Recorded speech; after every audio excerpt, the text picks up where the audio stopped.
Good evening. Thanks for joining us. This is NTD Business, and I'm Paul Graney.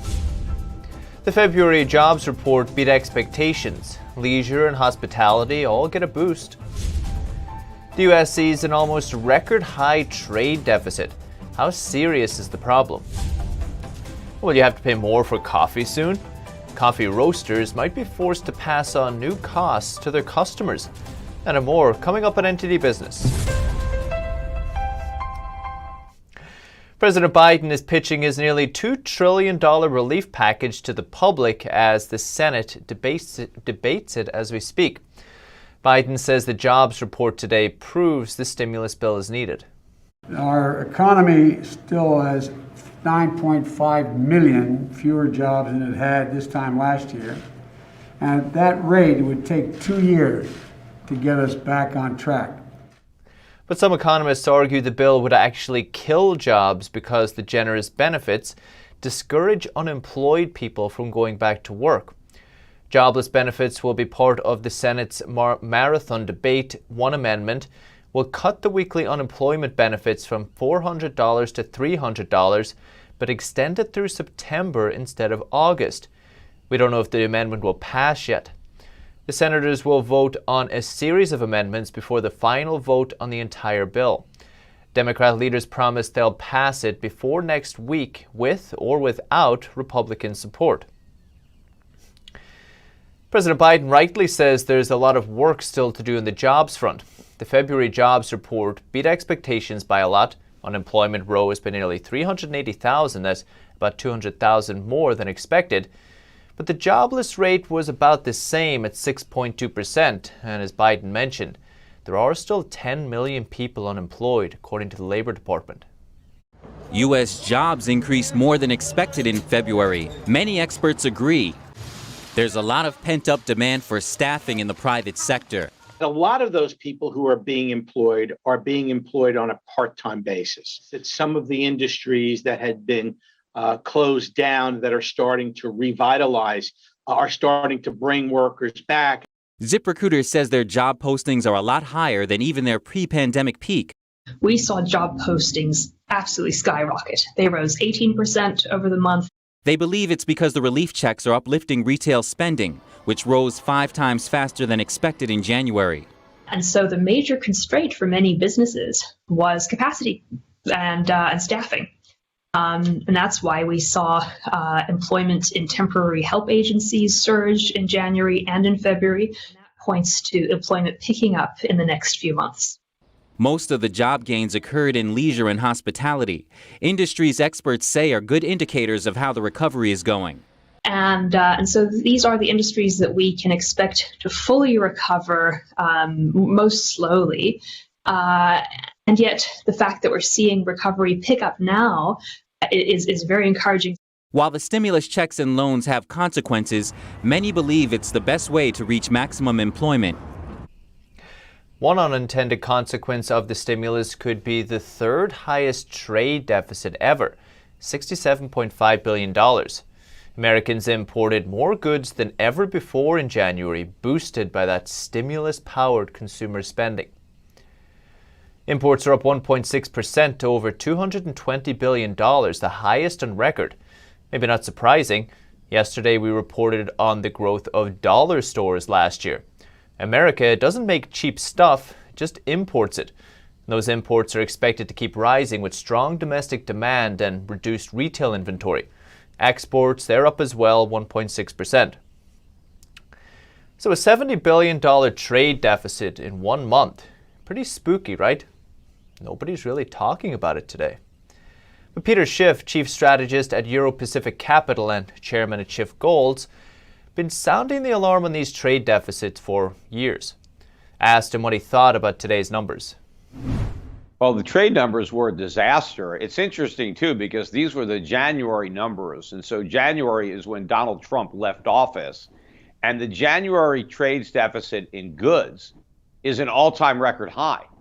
So this is the worst we've ever done on trade. So Trump turned over to Biden a much worse trade deficit than the one he inherited from Obama, despite the fact that that was a centerpiece of his campaign, was to turn around our trade imbalance. Instead, it got much, much worse. And the reason the trade deficit is so big is because the economy is actually so weak. Because what's happening is the government or the Federal Reserve is printing money and just giving it to unemployed people who aren't making stuff, but they're spending money. And so what they're doing is they're buying the stuff that people in other countries are employed making. So it's the productivity of the rest of the world that Americans are living off of. And the trade deficit evidences that and shows you that our whole economy, our whole recovery is a fraud. So you mentioned between Trump and Biden, and Trump obviously attempted to reduce this deficit. What went wrong, or where was it misplaced? Well, what needs to be done in your opinion? Well, that's because Trump never went to the root cause of the problem. He tried to cover up the symptoms with tariffs and renegotiating trade deals. But the reason for the lack of production is America's lack of competitiveness. And that comes because we have too much regulation, which really needed to be repealed. He did some of that, but not enough. But also because interest rates are artificially low, we don't save in America. And in order to manufacture stuff, you need capital equipment. And in order to have capital, you need investment, and that comes from savings, and we don't do it. And so the rest of the world is doing the saving and the capital investment, and we're living off that. So what Trump needed to do is cut government so that the Federal Reserve would stop stimulating the economy with cheap money so that we could start saving again. But we didn't do any of that. All Donald Trump did was encourage the Fed to blow more air into the bubble.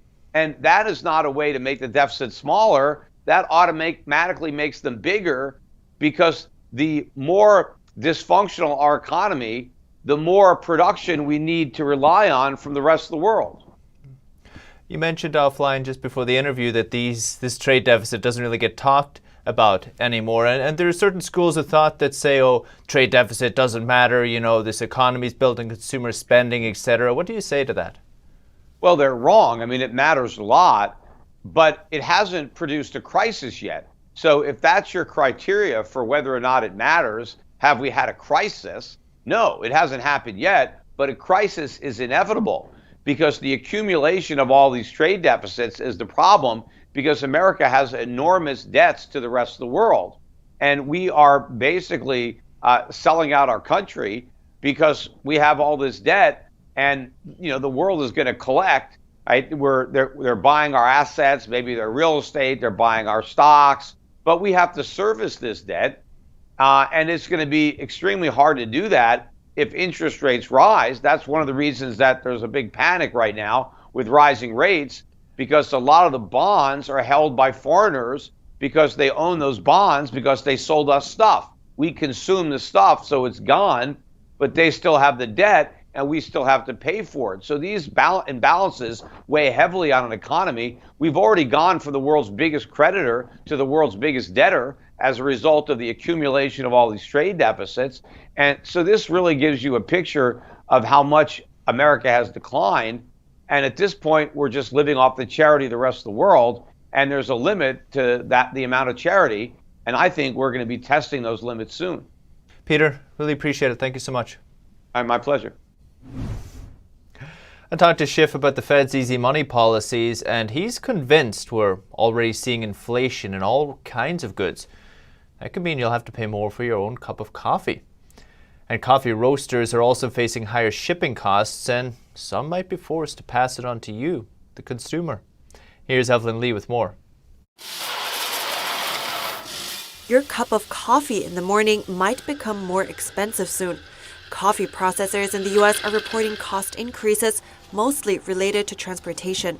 With COVID and the fact that a lot of flights were canceled, a lot of transportation challenges arose. Part of the challenge is more people are buying online. That creates higher demand for shipping services, which have additional safety procedures in place right now. Another factor is there's less demand from coffee shops and more demand from private households. Potentially, they used to sell a huge bulk bag that was 500 pounds, and they had to pivot to a 5-pound bag. And as a result of that, they needed a different, line to actually produce and package. It takes different logistics and supply chain actually to make that happen. And some coffee roasters are currently deciding whether to eat the cost or to raise prices. But price fluctuations are common for coffee. even though it is something that we consume, it's actually traded like a stock. There's a coffee market. And so there's a huge market volatility. Coffee price usually fluctuates with weather or climate conditions that impact the harvest. According to Bandler, these increases in cost are usually negotiated between supplier and retailer. The market volatility of the coffee market, so while the coffee price currently is at around $1.30, that's something that goes up and down very frequently, and it's very volatile. And, it was at $1 at the end of last year. And so that isn't something that generally is then reflected back to the end consumer. Even if there was an increase, Bandler says it would only be marginal. J.M. Smucker, owner of brands like Folgers and Dunkin', says it doesn't have imminent planning to share it this time. And the CEO of Peet's Coffee says it has good inventory positions and is not worried about supply. Evelyn Lee, NTD News. The UN's food price index has been rising for 9 straight months. It's now at the highest level in nearly 7 years. And Costco is reporting rising costs too, but not in its food, in its staff and pandemic expenses. The retailer's quarterly profit missed targets as it spent more on employee benefits and sanitizing its stores. Reuters reports online shopping is also squeezing retailers' profit margins during the pandemic. They're investing heavily to slash delivery times. Also, Costco doled out premium pay to workers and hiked its minimum wage to $16. It's $1 more than Amazon or Target. But Costco did perform well on the top line, revenue beating estimates as online sales jumped nearly 80% from last year. It's a pretty crazy day on Wall Street today to end the week. All 3 indexes went deep into the red early in the day, continuing that sell-off from yesterday. But around noon, there was a big reversal and everything just turned positive. The Dow finished up 572 points or 1.85%. SP 500 gained 73 points or 1.95%. The Nasdaq was up 1.97 points or 1.55%. Lance Roberts at Real Investment Advice says some opportunists bought into that early dip, pushing the prices up again. But he says we need to wait and see how it plays out for those opportunists next week. The market's still very volatile at the moment. Oil prices jumped Friday, hitting their highest levels in over a year. Shift thinks they'll go to $100 a barrel. It comes after OPEC and its allies, a group known as OPEC Plus, agreed not to increase supply in April. Cryptocurrency trading volumes increased 17% last month, jumping to about $2.7 trillion. Most of the trading taking place at major exchanges like Binance, which had the biggest trade volume of over $700 billion. That's up 66% from the previous month. Trading at smaller exchanges actually went down, dropping by 36%. Bitcoin reached its record high of around $58,000 in February, but known for its wild price swings and volatility, since plummeted by nearly 20%. It's now hovering around the $49,000 mark. Back in the real world, movie theaters are open again in New York City. They were closed for almost an entire year. NTD's Arian Pastar has more on the reopening and its impact on the movie industry. This is just one of many movie theaters in New York City opening their doors today, and quite a number of people have walked in already. We've asked those people how they feel about the reopening. Very happy. Yeah, I was glad. Yeah, it's okay. Some people are more scared than others. At some point it's going to have to happen, and I feel like, why not now, I suppose, with reasonable cautions. New York City is the last part of the state to let movie theaters reopen.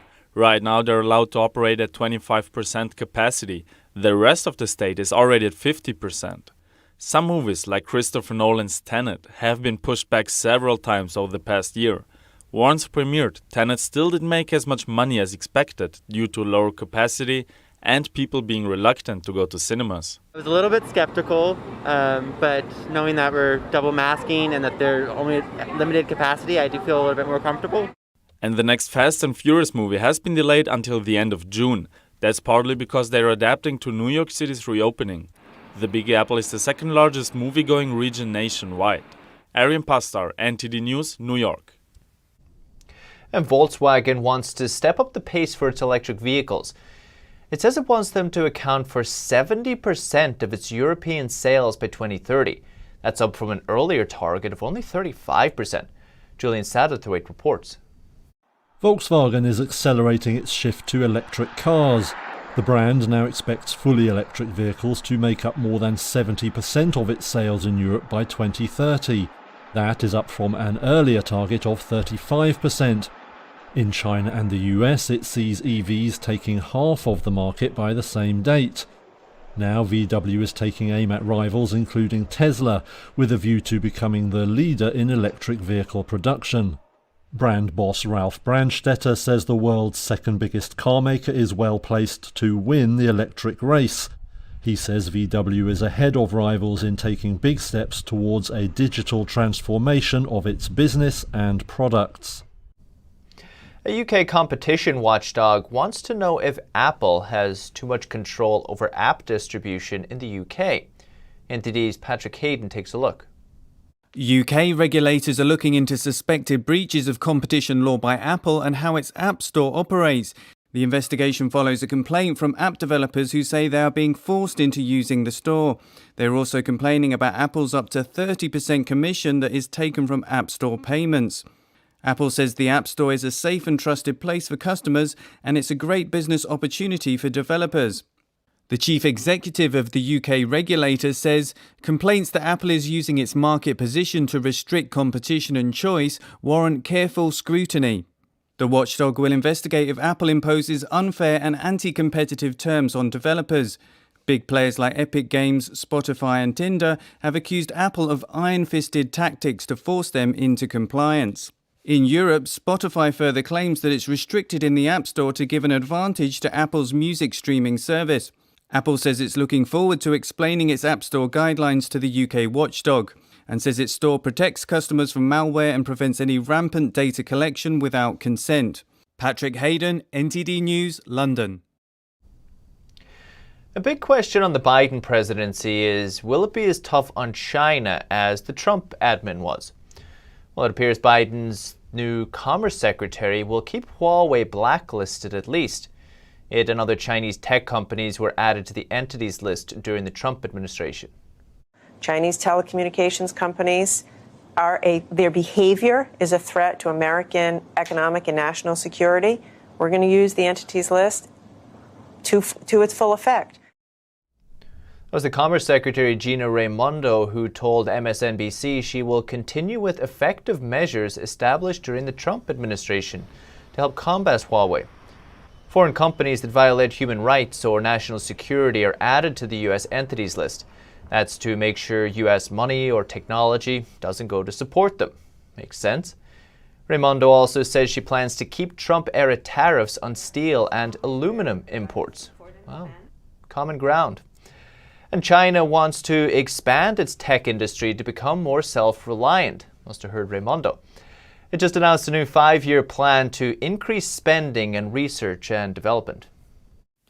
China is trying to advance its own tech sector and spur domestic consumption and innovation. It just announced a plan to boost research and development spending by more than 7% every year for the next 5 years. And this year, it will increase spending on basic research by over 10%. It's part of China's plan to reduce reliance on overseas markets and technology for long-term development. To some degree, this has been forced by other countries' tech policies, most notably by America. For example, in 2020, China increased investment in semiconductors by over 400%, and 32 chip companies went public compared to 18 the year before. But China has a long way to go still before it can be self-reliant. Last year, it only produced about 6% of the chips it used. It's also planning to improve channels for its domestic companies to go public on its own stock market, called STAR, which is for science and tech companies. Still to come. Who says you can't mix food and beauty? Mexican eatery Chipotle is venturing into a new line of business. And do you still have your Pokemon cards? The collectibles are fetching high prices, to say the least. Does it have anything to do with the pandemic? That and more after the break.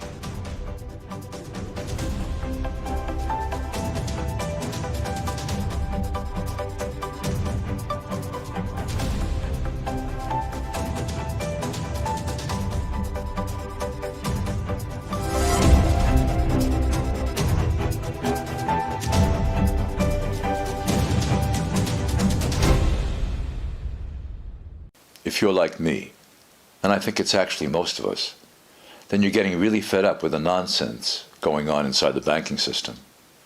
I mean, we've worked hard our entire lives to retire comfortably. We just recovered from the crash of 2008, and it seems like it's about to happen all over again. Look at the too-big-to-fail banks. They're only getting bigger as the Fed hands them trillions of dollars daily, while simple folks like you and me, we're only getting the short end of the stick. That's why I'm glad I found this book called The Bank Failure Survival Guide. Give us a call, and we'll send you a free copy with no obligations whatsoever, just one American to another, telling you about some options that you might not have considered. Call 866-239-2619 today for your free copy of the Bank Failure Survival Guide. That's 866-239-2619. When you look at TV networks in America, a soundbite and fight-it-out culture prevails on news and commentary programs. As a Canadian, I'm fascinated with America, and I wanted to offer American thought leaders an opportunity to share their thoughts in a deep dive format, where we can explore their ideas together. And so American Thought Leaders was born. The world's most brilliant thinkers believed that open discourse was the key to greatness. However, all around the world, we see that discourse is being stifled, and political agendas have subverted media. The Epoch Times launched its Global Thought Leaders program to bring back this great tradition of free thought. As the host of American Thought Leaders, every week I interview some of the most intriguing minds on the most pressing issues of our time. Be sure to check out our new episodes every week.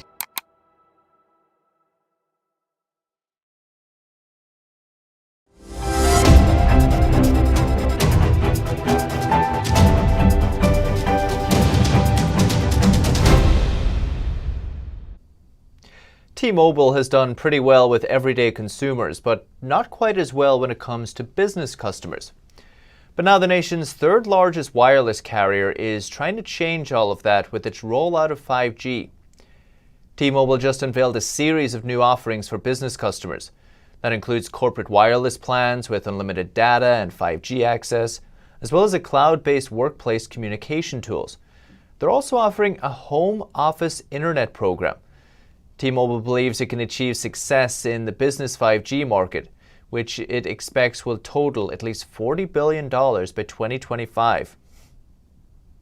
Use Twitter? I was testing an undo send function that would give you a very short window to withdraw a tweet before it's posted. But there is a catch. Conway G. Gittins reports. Have you ever sent out a tweet and immediately regretted it? Well, Twitter is exploring an, quote, undo send function that would allow tweets to quickly be withdrawn before others are able to see it. But you'll have to pay for it. Testing for the possible new feature was first revealed by an app researcher who discovers unannounced social media features by looking at the site's codes. She then tweeted an animation showing a tweet with a spelling error where an, quote, undo button was available before a short timer ran out. Twitter is looking for ways to make money beyond its reliance on just ad revenues. The idea of a paid subscription model is something Twitter has said it is working on, including a, quote, super follow feature that would allow users to charge followers for access to exclusive content. That feature is expected to launch later this year. One thing, however, that's not likely to change, the inability to actually edit tweets after they are sent out. Even though users have long clamored for an edit button, CEO Jack Dorsey has stood firm that that will never happen. For now, although you can't recall a tweet just yet, you can still delete it after it's posted if you really regret it. There's no guarantee people won't see it though. Tacos and makeup. An unlikely combo, but one that's happening thanks to Chipotle and Elf Cosmetics. The products are vegan, cruelty-free, and inspired by Chipotle ingredients like rice and guacamole. The eyeshadow palette also includes a coupon for free chips and salsa from Chipotle. And with the makeup line comes a new limited menu item at the Mexican chain restaurant. The vegan Eyes Chips Face Bowl will be available starting March 10th. Sounds delicious. If you're a certain age, you might have a bunch of Pokemon cards just lying around at home. If so, you might be happy to hear they're fetching up to 6 figures at auctions. It seems lockdowns set the boom in motion. As 90 kids get bigger, so do the prices of Pokemon cards. So wait, what would be the value of those cards in your hand right there? All these cards?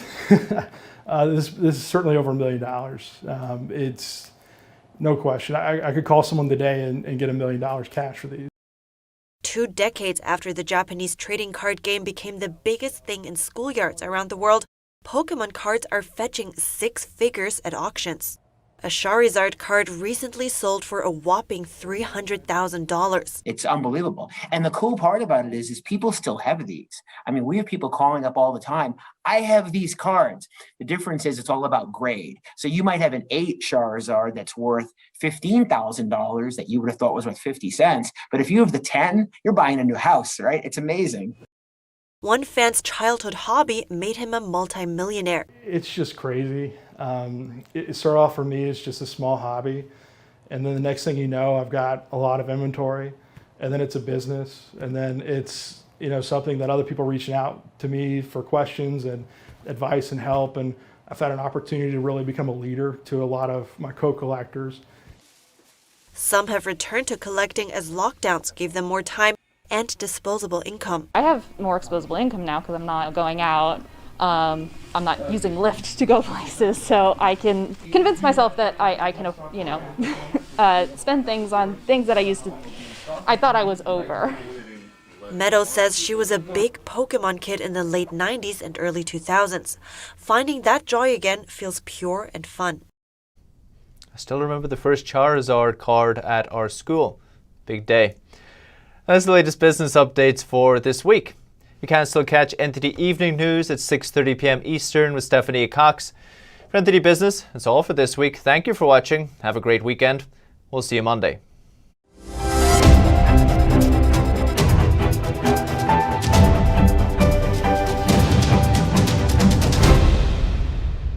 Don't let YouTube decide what information you get. That's your choice. YouTube is deleting our videos and cuts you off from a source of honest reporting. Make sure you don't lose access to NTD's news content and take a quick moment to subscribe to our newsletter so no matter what happens here, you'll keep your access to a trustworthy news source.